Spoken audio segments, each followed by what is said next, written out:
कहानी की शुरुआत एक ऐसे शहर से होती है जहां एक खतरनाक वायरस तेजी से फैल चुका होता है। जो भी इस इन्फेक्शन का शिकार होता है वो धीरे धीरे एक खूनी ज़ोंबी में बदलने लगता है। इसी अफरा तफरी के बीच एक लड़का फंस जाता है जो किसी भी कीमत पर इस शहर से जिंदा बाहर निकलना चाहता था, लेकिन उसका सफर इतना आसान नहीं होता। हर पल उसकी जान दांव पर लगी होती है। अब हमें कुछ दिनों पहले का सीन दिखाया जाता है जहाँ हम सुजुकी नाम के एक लड़के को देखते हैं जो एक स्केच आर्टिस्ट होता है। सुजुकी अपने काम पर काफी मेहनत कर रहा होता है, लेकिन उसकी किस्मत उसका साथ नहीं देती और कोई भी उसकी आर्ट को पसंद नहीं कर रहा था। तब मजबूरन उसे एक आर्टिस्ट के यहाँ नौकरी करनी पड़ती है। रात को वो अपने काम से वापस घर आता है। तब हमें पता चलता है कि सुजुकी के साथ उसकी दोस्त टेको भी रहती है, लेकिन धीरे धीरे अब वो भी उससे नफरत करने लगी थी क्योंकि सुजुकी उसके घर में ही रहता है और खर्चा भी वहीं उठाती है। इतनी मेहनत के बाद भी अभी तक सुजुकी को कोई अच्छा काम नहीं मिल पाया था, इसलिए एक दिन तंग आकर टेको उससे लड़ पड़ती है और गुस्से में आकर टेको उसे अपने घर से बाहर निकाल देती है। अब उसके पास अपना घर न होने पर वो पास ही एक पार्क में जाकर बैठ जाता है। बेचारा अपने दिल के सुकून के लिए एक किताब पढ़ने लगता है। उसके पास ही एक आदमी बैठा होता है जो दर्द से तड़प रहा था, लेकिन सुजुकी उस पर ज्यादा ध्यान नहीं देता। अगली सुबह सुजुकी सीधा अपने ऑफिस में आता है। इसी दौरान न्यूज में बताया जा रहा था कि कल रात ही पूरे शहर में एक खतरनाक वायरस फैल चुका है। जो लोग भी इस वायरस का शिकार हो रहे हैं वो एक बेरहम ज़ोंबी में बदलते जा रहे हैं और एक दूसरे को बेरहमी से काट कर मार रहे हैं। अब तक 4 लोग इसकी चपेट में आ चुके हैं। इसी दौरान उनकी एक कोलीग की तबीयत बिगड़ने लगती है, जिसकी वजह से वो ऑफिस से बाहर चली जाती है। सुजुकी को उसका दोस्त बताता है कि मेरे घर के पास ही एक घर है,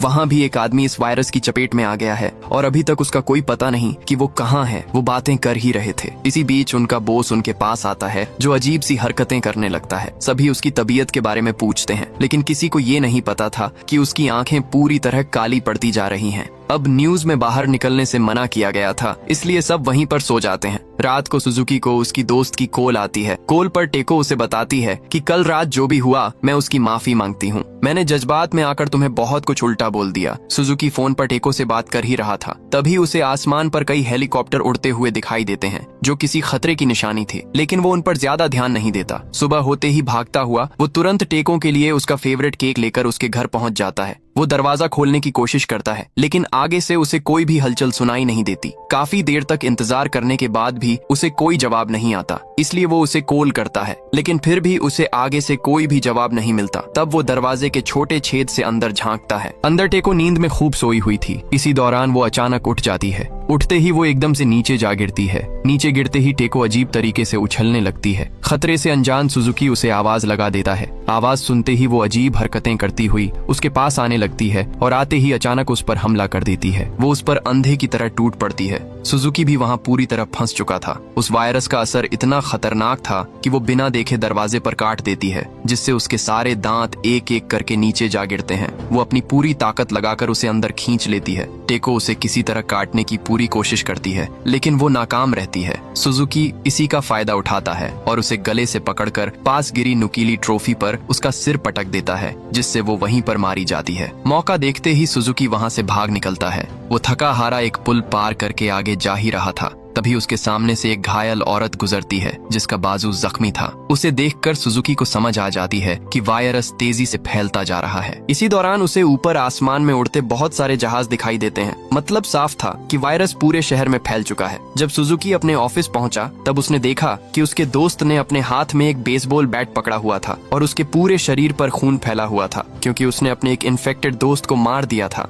तभी उसके सामने उसका बॉस आ जाता है जो पूरी तरह उस वायरस से इन्फेक्टेड हो चुका था, इससे पहले कि वो उन पर हमला करता। मौका देखते ही सुजुकी का दोस्त उसे वहीं पर ढेर कर डालता है। अब सुजुकी का दिमाग पूरी तरह घूम चुका था कि आखिर वो जहां भी जाता है वहां कोई ना कोई आफत उसके सामने आ ही जाती है। उसका दोस्त उससे कहता है कि पूरे शहर में वायरस फैल चुका है, अगर कोई इन्फेक्टेड किसी को काट ले तो वो भी कुछ ही मिनटों में ज़ोंबी बन जाता है। ये सुनकर सुजुकी के पैरों तले जमीन ही खिसक जाती है, क्योंकि उसके हाथ पर भी टेको ने काट लिया था। लेकिन सुजुकी हैरान इसीलिए हो जाता है कि अभी तक वो ज़ोंबी नहीं बना था, क्योंकि उसके साथ हाथापाई में टेको के सब दांत पहले ही टूट कर गिर गए थे। इसीलिए उसके काटने के बाद भी अभी तक वो इन्फेक्टेड नहीं हुआ। लेकिन तभी अचानक उसका दोस्त भी ज़ोंबी में बदलने लगता है, क्योंकि मारते समय उसके बॉस ने उसकी टांग पर काट लिया था। इससे पहले कि वो पूरी तरह जोम्बी बनता, वो जल्दी से छुरी लेकर अपना गला काट देता है ताकि उसकी वजह से कोई और जोम्बी ना बने। ये देखकर सुजुकी वहाँ से भाग निकलता है। जैसे ही वो बाहर आता है तो बाहर के बिगड़े हुए हालात को देखकर उसके रोंगटे खड़े हो जाते हैं, क्योंकि बाहर सड़क पर सब लोग अपनी जान बचाकर इधर उधर भाग रहे थे। सब जोम्बी एक दूसरे की जान के दुश्मन बने हुए थे। सुजुकी को अब कुछ भी समझ नहीं आता कि आखिर वो जाए तो जाए कहाँ। अब वहाँ वो पूरी तरह उन जोम्बियों के बीच फंस चुका था। तभी सुजुकी को एक पुलिस वाला दिखाई देता है। वो उससे मदद मांगता है, लेकिन आगे से उल्टा वो पुलिस वाला उस पर हमला कर देता है, क्योंकि वो भी जोम्बी बन चुका था। सुजुकी वहाँ से जान बचाकर भागता है, लेकिन कुछ ही आगे आने पर जब उसने सामने देखा तो लोगों की भीड़, मतलब पूरा शहर अपनी जान बचाकर भागता हुआ आ रहा होता है। ये देखकर वो उल्टे पैर ही वहाँ से वापस भाग निकलता है। अब उसके सामने चारों तरफ जोम्बी के अलावा कुछ नहीं था। उसकी जान अब दांव पर लग चुकी थी। भागते भागते सड़क पर खड़ी एक गाड़ी उसे दिखाई दी, जिसके अंदर बेखबर ड्राइवर आराम से सो रहा था। इससे पहले सुजुकी उस गाड़ी के अंदर बैठता है, तभी एक लड़की हिरोमी आकर उससे मदद मांगती है। इसी बीच उन दोनों को एक जोम्बी देख लेता है। वो फोन पर बात करता हुआ उनकी तरफ बढ़ने लगता है। सुजुकी ने जल्दी से अपने बैग से अपनी गन निकाली और उस पर गोली चलाने ही वाला होता है। इसी दौरान उसके हाथ से वो गन गायब हो जाती है। दरअसल ये उसका ख्याल था, जो वो उस जोम्बी को अपने ख्याल के अंदर ही मार रहा होता है, लेकिन हकीकत में वो वहीं का वहीं खाली हाथ खड़ा हुआ था। इसी दौरान उस गाड़ी का मालिक आकर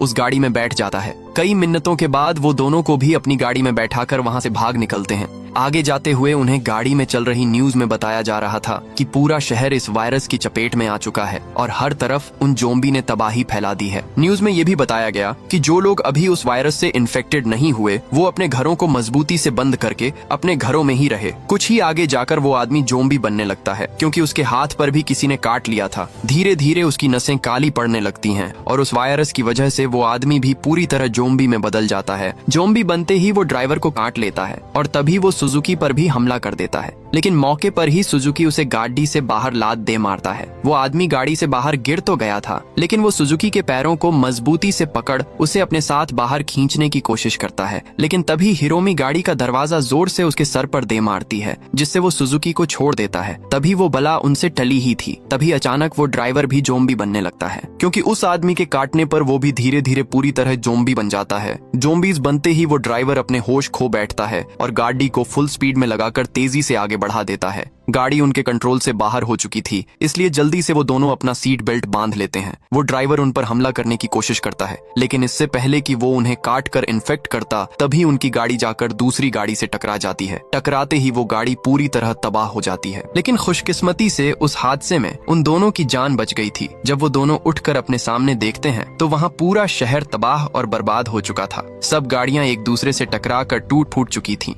थोड़ी देर बाद उन्हें मोबाइल में चलती हुई न्यूज में बताया गया कि पूरा शहर वायरस से तबाह होता जा रहा है। पूरा शहर जोम्बी से भर चुका है। जो कोई भी इन्फेक्टेड हो रहा है वो जोम्बीज में बदलता जा रहा है, और जोम्बी बनते ही वो इंसान अपने होश और हवास खो बैठता है और सिर्फ अपनी भूख के पीछे भाग पड्डी बेचता है। लेकिन उनकी भूख सिर्फ एक दूसरे को काटने से ही पूरी होती है। साथ ही उन्हें पता चलता है कि कुछ ही दूरी पर एक पहाड़ी माउंट फूजी है, जहां इस जानलेवा वायरस से बचने के लिए गवर्नमेंट ने कैंप लगाया है, और जब तक इस वायरस का इलाज ढूंढ नहीं लिया जाता तब तक बचे हुए लोग उस कैंप में ही रहेंगे। जाते जाते उन्हें काफी रात हो जाती है, इसलिए वो एक घर पर रुककर खाना खाकर अपनी भूख मिटा लेते हैं। सुबह होते ही सुजुकी हिरोमी को सोते हुए देखता है, लेकिन तभी उसकी नजर उसके गले पर लगे निशान पर पड़ती है, जो ठीक वैसा ही था जैसा जोम्बी के काटने का होता है। इसलिए तुरंत वो उसे जोम्बी समझकर उस पर अपनी गन तान देता है, लेकिन आगे से हिरोमी उसे बताती है कि ये एक बच्चे के काटने का निशान है, जो मुझे बच्चे ने जोम्बी वायरस फैलने से 2 दिन पहले काटा था। इसलिए सुजुकी उस पर अंधा यकीन कर लेता है और वो दोनों उसी पहाड़ी की तरफ निकल पड़ते हैं। थोड़ा ही आगे जाने पर हिरोमी उससे कहती है कि अब तुम्हें मुझे अकेला छोड़कर आगे जाना होगा, क्योंकि मैं किसी भी समय जोम्बी बन सकती हूँ और मैं नहीं चाहती कि मेरी वजह से तुम्हें कुछ हो। हिरोमी उसे अपना फोन देती है ताकि किसी भी इमरजेंसी में वो रेस्क्यू टीम को अपने पास बुला सके। तभी अचानक वो जोम्बी में बदलने लगती है, जिसे देखकर सुजुकी तुरंत वहाँ से भाग निकलता है। थोड़ा आगे आने पर उसे दूर खड़ा एक आदमी दिखाई देता है। जैसे ही वो उसके पास आया तो वो एक जोम्बी जोम्बी था वो जोम्बी उस पर हमला कर देता है। अब इससे पहले वो जोम्बी उसे मार डालता तभी वहाँ हिरोमी आ जाती है। अब जिसका चेहरा आधा इंसान और आधा जोम्बी बन चुका था वो उस जोम्बी को एक ही पंच में नीचे गिरा देती है, यहाँ तक कि हिरोमी उसके टुकड़े टुकड़े कर डालती है। अब धीरे धीरे हिरोमी सुजुकी की तरफ बढ़ती है, जिसे देखकर सुजुकी के रोंगटे खड़े हो जाते हैं। उसे लगा कि उसकी जान तो गई, लेकिन तभी वो उसे अपना हाथ आगे करके उसे उठा देती है। मतलब अभी भी वो पूरी तरह जोम्बी नहीं बनी, उसके अंदर अभी भी इंसानियत थी, इसलिए वो उसे कोई नुकसान नहीं पहुंचाती। इसके बाद हम उन दोनों को घने जंगल के बीचों बीच एक कबाड़े के पास बैठा हुआ देखते हैं, जहां सुजुकी खाने की तलाश कर रहा होता है। सुजुकी वो खाना हिरोमी को खिलाने की कोशिश करता है, लेकिन आधी बन चुकी जोम्बी को कुछ भी समझ नहीं आ रहा होता। कई मिनटों के बाद जैसे तैसे करके सुजुकी उसे खाने के लिए मना लेता है, लेकिन हिरोमी वो खाना एक जानवर की तरह खाने लगती है, क्योंकि अभी तक जोम्बी का असर उससे उतरा नहीं था। सुजुकी की खुशकिस्मती ये थी कि हिरोमी अभी भी खुद को कंट्रोल कर रही थी। इसके बाद अब फिर से वो दोनों उसी पहाड़ी की तरफ बढ़ने लगते हैं। दोनों माउंट फौजी की तरफ बढ़ते रहते हैं और इस सफर में कई दिन बीत जाते हैं। सुजुकी की हालत काफी खराब हो चुकी थी, दाढ़ी बढ़ जाती है, जिस्म थक चुका था, लेकिन फिर भी वो हिरोमी को संभालकर आगे बढ़ता रहता है। बढ़ते हुए रास्ते में उसे एक शॉपिंग कार्ट मिलती है, जिसे देखकर वो समझ जाता है कि वो पहाड़ी यहाँ से थोड़ी ही दूर होगी। वो उस कार्ट में से अपने लिए कुछ खाना ढूंढता है, लेकिन उसे वहाँ कुछ भी नहीं मिलता। वो हिरोमी को उस कार्ट में बिठाकर सफर जारी रखता है। इतनी मुश्किल के बाद और कई दिनों तक भूखा रहने के बाद भी अभी तक वो अपनी हिम्मत नहीं हारा। कई मशक्कत के बाद पास ही वो फौजी आउटलेट पार्क तक पहुंच जाता है। पहुंचते ही उसके सामने किसी इंसान का नामो निशान तक नहीं था, बस उसके सामने जोम्बी के हाथों मारे गए जले सड़े लोग ही पड़े थे। वहां आते ही सुजुकी शॉप के अंदर अपनी बिगड़ी हालत बदलने के लिए कुछ कपड़े देख ही रहा होता है। तभी अचानक एक आदमी उसके सामने आ जाता है, जो अब इंसान नहीं एक जोम्बी बन चुका था। वो आते ही बिना देरी किए उस पर झपट्टा मार देता है। उसकी मदद के लिए वहाँ सिर्फ हिरोमी ही थी, जो उस वक्त गहरी नींद में होती है, लेकिन उसी वक्त रोमा नाम की एक लड़की वहाँ आकर उसकी जान बचा लेती है। वो अकेली नहीं होती, उसके साथ कुछ और भी लोग होते हैं। दरअसल ये सब लोग इसी बिल्डिंग के डेक पर रह रहे होते हैं, जहाँ तक जोम्बी आसानी से नहीं पहुँच सकते थे। इसी दौरान उनका साथी उन्हें इशारा करता है कि सब जोम्बी हमारी तरफ बढ़ रहे हैं। अब यहाँ ये लोग अपने दो ग्रुप बना लेते हैं। एक ग्रुप उन सब जोम्बी का ध्यान भटकाएगा और दूसरा ग्रुप भागकर खाने के लिए कुछ सामान लेकर आएगा। पहला ग्रुप वहाँ से भागकर आगे की तरफ बढ़ता है, लेकिन कुछ ही आगे आकर वो सब जोम्बी उन पर टूट पड़ते हैं, लेकिन किसी तरह करके वो सभी उन्हें वहीं पर ढेर करते जा रहे थे। इससे पहले और भी जोम्बी उन पर हमला करते, तभी पीछे से उन सबका ध्यान दूसरा ग्रुप भटका देता है। वो सब लोग बर्तन बजाकर उनका ध्यान अपनी तरफ खींच लेते हैं। वो सब जोम्बी उन्हें छोड़कर दूसरी तरफ भाग जाते हैं। इसी का फायदा उठाकर बाकी लोग पीछे से स्टोर की तरफ आ जाते हैं। सब वहाँ से खाना रस्सियों से बांधकर ऊपर बिल्डिंग की छत पर ले जाने लगते हैं। और ये सब लोग बचे भी इसीलिए हुए थे क्योंकि उस बिल्डिंग की सीढ़ियों के साथ जाल की एक बहुत ही बड़ी दीवार थी, जिसे पार करना उन जोम्बी के लिए नामुमकिन था। वो सब जैसे तैसे करके ऊपर छत तक पहुंच जाते हैं। छत पर सुजुकी के सामने इन सब लोगों का लीडर लूरा खड़ा हुआ था। वो उसे यहाँ खुशामदीद करता है। लूरा उसे एक जगह पर ले आता है जहाँ जरूरत की हर चीज थी। लूरा उससे कहता है कि अगर तुम्हें किसी भी चीज की जरूरत हो तो यहाँ से ले सकते हो। इसी दौरान उसकी नजर सुजुकी की गन पर पड़ती है, जिसे देखकर उसे वो गन बहुत पसंद आती है, क्योंकि इन लोगों के पास ऐसी गन नहीं थी जिससे उन जोम्बी को जल्दी मारा जा सके। उसी रात बातें करते समय रोमा सुजुकी से पूछती है कि उसकी हिरोमी से मुलाकात कब हुई। इस पर सुजुकी बताता है कि जब वो जोम्बी में लिपटे शहर से अपनी जान बचाकर भाग रहा था, तब उन दोनों की पहली बार मुलाकात हुई थी। रोमा उसे बताती है कि वो एक नर्स है और हिरोमी का ख्याल वो खुद रखेगी। अगले दिन सुजुकी हिरोमी के पास बैठा उसका दिल बहला रहा था। तब हमें यहाँ पता चलता है कि सुजुकी ने उसकी उस आंख पर कपड़ा बांधा हुआ था, ताकि किसी को शक ना हो कि वो भी जोम्बी है, क्योंकि अगर इन लोगों में से किसी एक को भी हिरोमी के बारे में पता चल गया तो वो दोनों कुछ जोम्बी का खाना बना डालेंगे। अगले दिन लोरा सबसे कहता है कि खाना धीरे धीरे खत्म हो रहा है, इसलिए हमें खाना लेने के लिए नीचे स्टोर में जाना होगा। अगर वो खाना हमें मिल गया तो हम पूरे 5 साल तक यहाँ रह सकते हैं। हमारे पास कोई और रास्ता भी नहीं है। हम यहाँ से बाहर गए तो वो जोम्बी हमें चीर फाड़ कर खा जाएंगे। जाने से पहले लूरा सुजुकी से उसकी शॉर्ट गन मांगता है और कहता है कि मैं इस गन को सही से चला सकूंगा, मुझे ये गन चाहिए। लेकिन सुजुकी आगे से साफ साफ मना कर देता है। इस पर लूरा उसे धमकाने लगता है कि अगर उसने गन ना दी तो वो हिरोमी को उससे दूर कर देगा। इधर कुछ लोगों को हिरोमी पर शक होता है, इसलिए वो उसे जबरदस्ती बाहर ले जाने लगते हैं। रोमा उसे बचाने की कोशिश करती है, लेकिन वो सब उस पर भारी पड़ जाते हैं और उसे भी पकड़ लेते हैं। यहाँ सुजुकी भी गन देने से मना कर देता है और अपनी जान बचाकर वहाँ से बाहर भाग जाता है। जैसे ही वो बाहर आता है वहाँ उन लोगों ने हिरोमी को पकड़ रखा था। सुजुकी उन पर अपनी गन तान कर हिरोमी को छोड़ने के लिए कहता है, लेकिन लूरा भी उसकी बात को हल्का लेता है और अपनी क्रॉसबो उस पर तान देता है। इसी दौरान हिरोमी हलचल करने लगती है और अपना हाथ इतने जोर से दबा लेती है कि जिसने उसका हाथ पकड़ा था वो हिला भी नहीं पा रहा था। अब वहाँ सबके लिए खतरा बढ़ने वाला था। तभी हिरोमी अपनी ताकत दिखाती है। जिसने उसका हाथ पकड़ा हुआ था उसे जोर से जमीन पर पटक देती है। हिरोमी अब पूरी तरह जोम्बी में बदलने लगती है, जिसे देखकर सबको समझ आ जाता है कि हिरोमी भी जोम्बी है। सुजुकी लोरा को अपना क्रोसबो नीचे रखने के लिए कहता है, लेकिन वो उल्टा हिरोमी पर क्रोसबो चला देता है। क्रोसबो लगते ही वो सीधा नीचे गिर जाती है, जिसे देखकर सुजुकी अपना होश खो बैठता है। इसी का फायदा उठाकर वो उससे गन छीन लेते हैं और उस पर लगातार लातों की बारिश कर देते हैं। उन लातों की वजह से उसकी तहस नहस हो जाती है। अब वहाँ बाकी लोग लूरा के खिलाफ हो जाते हैं, क्योंकि उसने हिरोमी पर बहुत जुल्म किया, जिसकी वजह से अब उसे लीडर से हटा दिया जाता है और उसकी जगह दूसरा लड़का सांगो उन सब का लीडर बन जाता है। इधर जब सुजुकी अपनी हिम्मत हार कर रोमा के पास आता है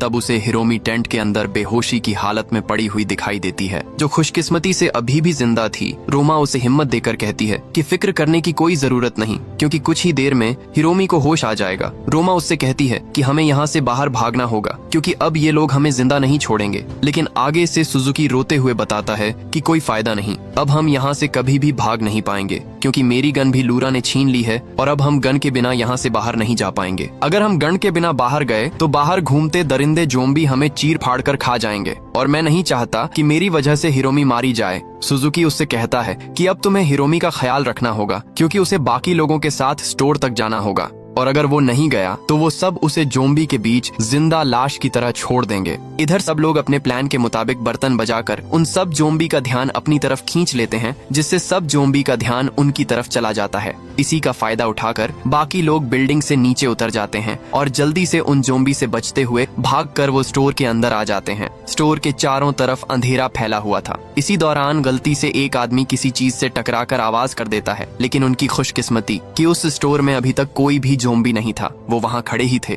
तभी अचानक पूरे स्टोर की लाइट्स ऑन हो जाती है। अब वहाँ उन्हें कुछ भी समझ नहीं आता कि आखिर सब लाइट्स खुद कैसे ऑन हो गई। उन्हें सामने एक दरवाजा नजर आता है, जिसे देखकर सभी उसी की तरफ भाग पड़ते हैं, लेकिन उन्हें ये नहीं पता था कि उनके आगे एक बहुत बड़ी मुसीबत आने वाली है। वो सब जल्दी से स्टोर से सारा खाना इकट्ठा करने लगते हैं, लेकिन वो ऊपर लगे कैमरों पर ध्यान नहीं देते, जिनसे उन पर कोई नजर रखे हुए था। वो चुपचाप अपना खाना इकट्ठा कर ही रहे थे। तभी उस स्टोर के अंदर फुल आवाज में कोई म्यूजिक चला देता है। इससे पहले कि वो वहाँ कुछ समझ पाते, उसी दौरान उस आवाज को सुनकर एक जोम्बी उन पर हमला कर देता है। वो जोम्बी एक आदमी को इन्फेक्टेड कर देता है, इसलिए वो लीडर उन दोनों को वहीं पर गोली मार डालता है, जिसे देखकर वो खुश होते हैं। लेकिन अभी भी खतरा टला नहीं था। सामने एक नहीं बल्कि बहुत सारे जोम्बी का झुंड उनकी तरफ ही बरछ रहा था। सब अपनी जान बचाकर वहाँ से भागकर स्टोर से बाहर आते हैं। वहाँ आते ही उनके सामने कई सारे जोम्बी उनकी तरफ बढ़ रहे होते हैं। वो सब अपनी जान बचाकर इधर उधर भाग रहे होते हैं, लेकिन जोम्बी की तादाद बहुत ज्यादा थी,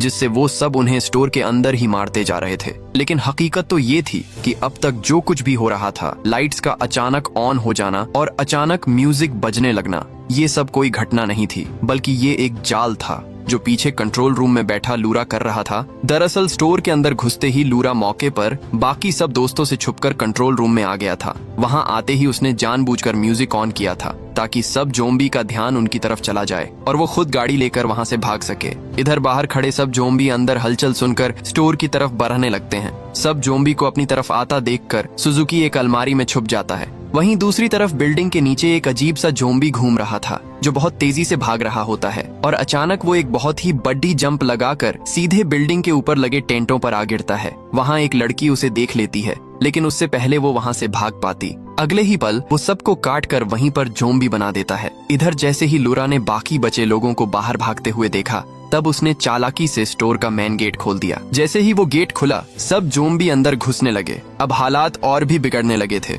ऊपर छत पर रोमा हिरोमी के साथ एक टेंट के पीछे छुप कर बैठी हुई थी। वो वॉकी टोकी पर बार बार मदद के लिए सबको कॉल करती है, लेकिन कोई भी आगे से उसे जवाब नहीं देता, क्योंकि बहुत सारे लोग उन जोम्बी का शिकार बन चुके हैं और जो जिंदा हैं वो इधर उधर अपनी जान बचाकर भाग रहे थे। दूसरी तरफ सुजुकी अभी भी लोकर के अंदर ही छुपा बैठा था। उसके दिमाग में लगातार ये ख्याल आ रहा था कि अगर वो बाहर निकला तो कैसे बचेगा, कैसे उन दरिंदे ज़ोंबीज से लड़ेगा। लेकिन वो दिल का छोटा इंसान अपने हर ख्याल में ही डूब जाता है और हर बार उसका अंत सिर्फ मौत पर ही होता है। डर ने उसे इतना पकड़ लिया था कि वो बिल्कुल फ्रीज हो चुका है, जैसे उसकी सोच और शरीर दोनों काम करना बंद कर चुके हों। वो पास ही गिरे वोकी टोकी पर रोमा की चीखें सुन रहा होता है, लेकिन हालात का मजबूर वो अपनी जगह से जरा भी हिल नहीं पा रहा था। लेकिन तभी उसे एहसास होता है कि अगर वो अब भी छुपा रहा तो वो खुद को इंसान कहने लायक नहीं रहेगा। तब वो फैसला करता है कि अब डर को पीछे ही करना होगा। वो जोर से चीखता है और लोकर से बाहर आ निकलता है। जैसे ही वो बाहर आता है, अचानक एक ज़ोंबी उस पर झपट्टा मारकर उसे काटने की कोशिश करता है,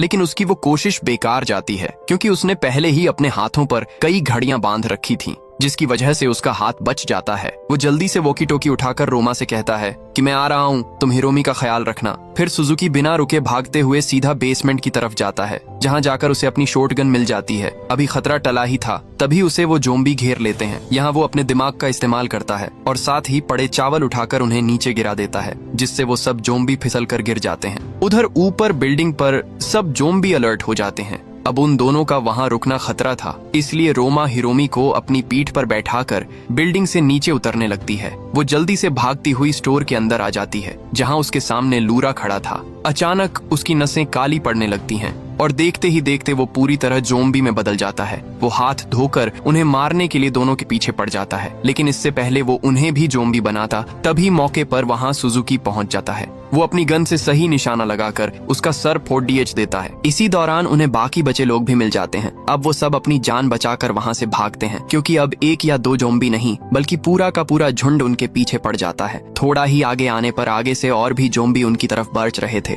अब सब ज़ोंबी ने उन्हें दोनों तरफ से घेर लिया था। सब वहां बुरी तरह फंस चुके थे। वो हिरोमी को साइड पर बैठाते हैं और सुजुकी अपनी गन रीलोड कर लेता है। तभी अचानक पहली बार हिरोमी उसका नाम लेती है और कहती है कि जब तक सुजुकी उसके साथ है उसे कोई भी खतरा नहीं है। इसलिए अब ये सुनकर सुजुकी के अंदर से सारा डर गायब हो जाता है। वो एक के बाद एक सब ज़ोंबी का सर उड़ाता जाता है। देखते ही देखते बाकी दोस्त भी मिलकर सब ज़ोंबी को खत्म करने लगते हैं, लेकिन ज़ोंबी की तादाद ज्यादा होने की वजह से कुछ दोस्त उनके हाथ लग जाते हैं और मौके पर ही वो सब उन्हें भी ज़ोंबी बनाते जा रहे थे, जिसे देखकर सुजुकी के अंदर आग भड़क उठती है। वो एक के बाद एक सब ज़ोंबी का ढेर लगाता जाता है और देखते ही देखते उसने सब ज़ोंबी को नीचे ढेर लगा दिया। अब सिर्फ ये 3 लोग ही बचे थे। वो वहां से बाहर भागने ही वाले थे, तभी अचानक ऊपर से वहीं उछलने वाला ज़ोंबी नीचे आ गिरता है। वो ज़ोंबी अपने बाकी साथियों को मरा हुआ देखकर बहुत गुस्से में होता है। सुजुकी जल्दी से अपनी गन रीलोड करता है। तभी अचानक वो ज़ोंबी छलांग लगाता हुआ उस पर हमला करता है,